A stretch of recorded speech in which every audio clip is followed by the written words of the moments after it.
ઝાલોદ તાલુકાના ખાકરિયા કારટ અને Jhalod bypass road ખાતેથી વિદેશી દારૂ ઝડપાયો। આ તારીખ 12/3/2025 બુધવારના રોજ મળતી માહિતી મુજબ ઝાલોદ તાલુકાના 3 અલગ અલગ સ્થળેથી વિદેશી દારૂ ઝડપાયો છે। ચાકલિયા પોલીસ, લીંબડી પોલીસ અને ઝાલોદ પોલીસે અલગ અલગ 3 સ્થળેથી વિદેશી દારૂ જપ્ત કર્યો છે। પેટ્રોલિંગ દરમિયાન મળેલ ખાનગી બાતમીના આધારે ચાકલિયા પોલીસ દ્વારા ખાકરિયા ગામેથી વિદેશી દારૂ જપ્ત કરવામાં આવ્યો હતો, તેમજ લીંબડી પોલીસ દ્વારા કારટ ગામેથી રહેણાંક મકાનમાંથી વિદેશી દારૂ જપ્ત કરાયો હતો।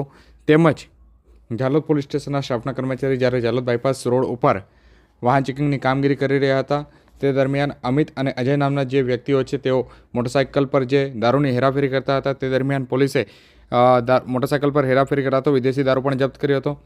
પોલીસે ત્રણેય સ્થળ પરથી મળી 7,784 રૂપિયાનો વિદેશી દારૂ જપ્ત કર્યો હતો અને વાહન મળી કુલ 57,784 રૂપિયાનો મુદ્દામાલ જપ્ત કર્યો હતો। મોટરસાઇકલ પર હેરાફેરી કરાતા 2 આરોપીની ધરપકડ કરાઈ હતી અને ત્રણેય કેસમાં કુલ 4 ઇસમો વિરુદ્ધ વહેલી સવારે 1:45 સુધીમાં ગુનો નોંધી કાયદેસરની કાર્યવાહી હાથ ધરવામાં આવી છે।